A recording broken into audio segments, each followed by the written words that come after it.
काम करेंगे, एक पैसा उसका खर्च नहीं होने देंगे। वहीं उसके साथ साथ जो आज जो नौकरियां जिस तरह से आज हरियाणा प्रदेश के अंदर पर्ची खर्ची की बात की जाती है, ये पर्ची खर्ची वालों के तो करोड़ों करोड़ों रुपए दफ्तरों में पकड़े गए हैं।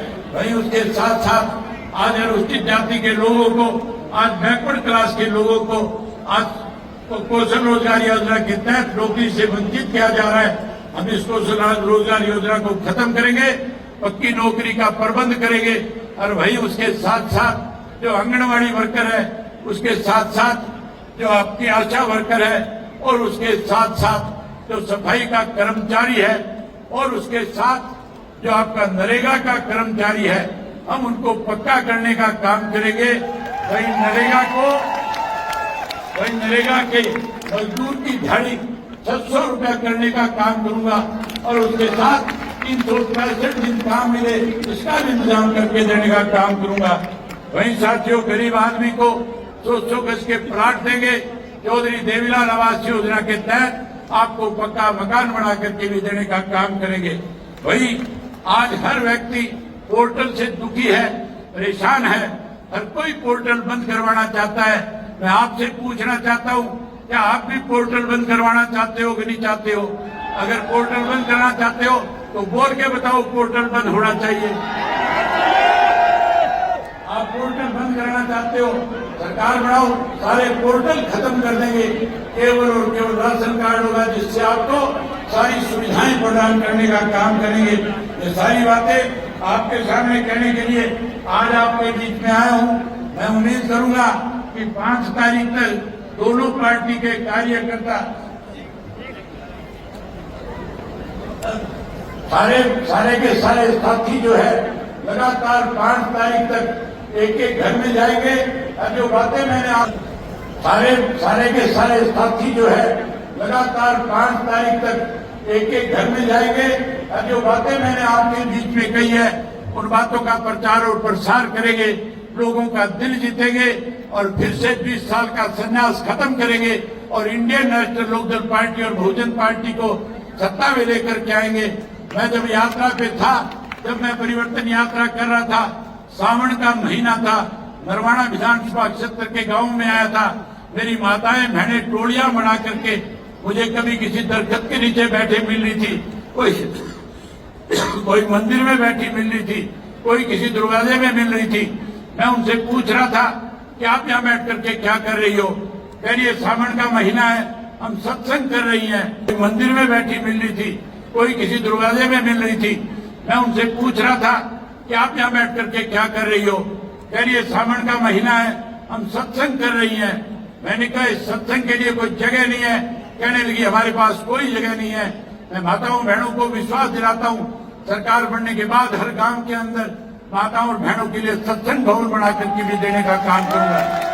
काम कर दिया है, लेकिन जब वो भारत में रहते हैं और खास तौर से और भारत में रहते हैं और उनको लगता है कि किसी राज्य में चुनाव हो रहा है, तो फिर इधर आकर वो गिरगिट की तरह रंग बदल लेते हैं और क्या बोलते हैं इधर आकर कि हम आरक्षण के पक्ष में। बाहर जाकर वो बोलते हैं हम आरक्षण को खत्म करना चाहते हैं इंडिया में SC ST के, और इधर आकर बोलते हैं कि हम आरक्षण के पक्ष में हैं। आप इसको कांग्रेस की क्या नीति समझेंगे? ये कांग्रेस की दोहरी नीति है, ये स्पष्ट नीति नहीं है। ये भी आप लोगों को समझना चाहिए।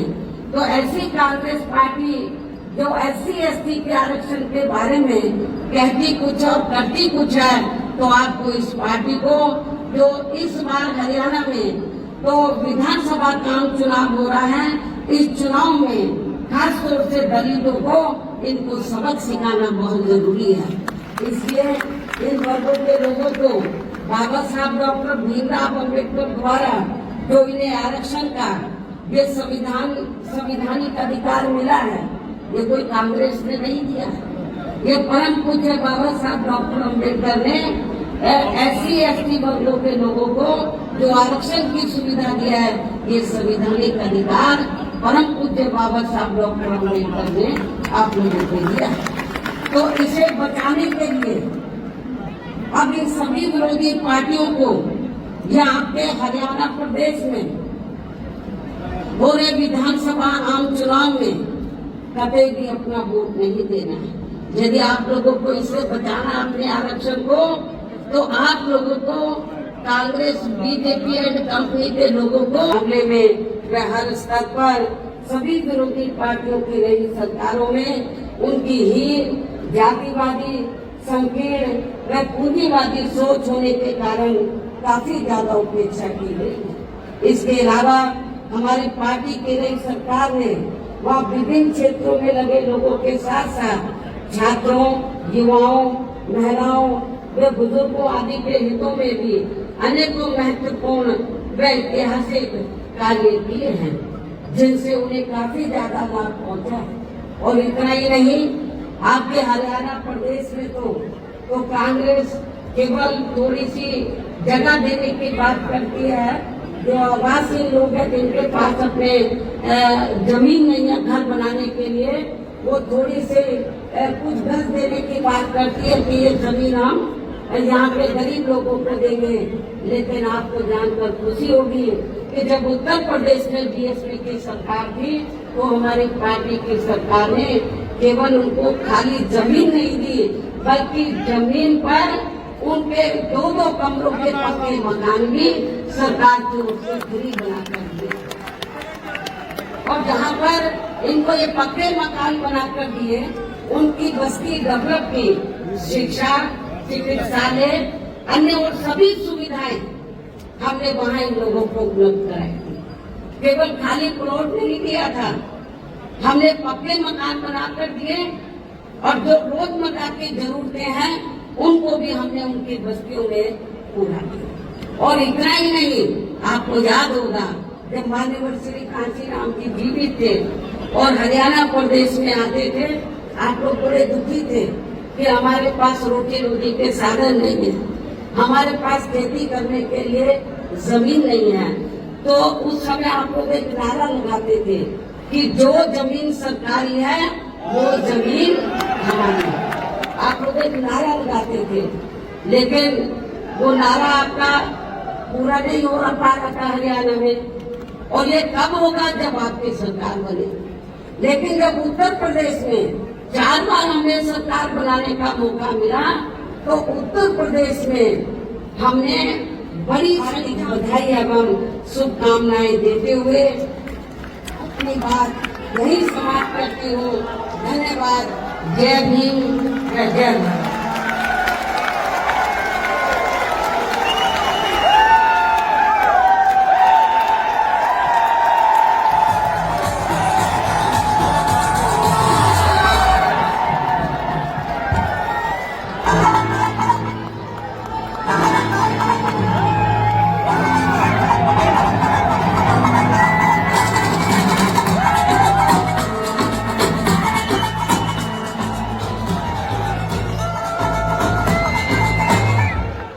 प्रधान जी, सम्मानित मंच और इस सभास्थल में उपस्थित सम्मानित बुजुर्गों, माताओं, बहनों,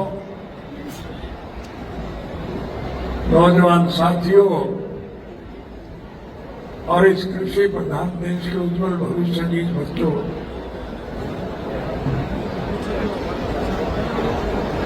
स्वर्गीय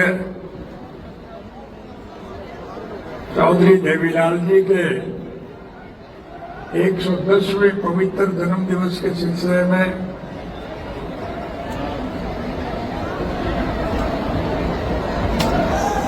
छोटे से निमंत्रण पर अपने राजनीतिक शक्ति को बढ़ावा देने का काम किया था।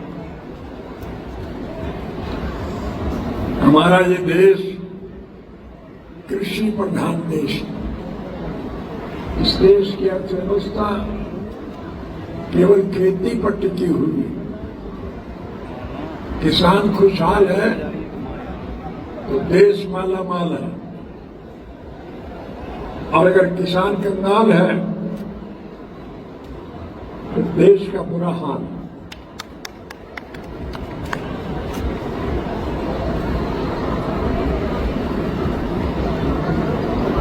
हरियाणा प्रदेश वैसा नहीं मिलता,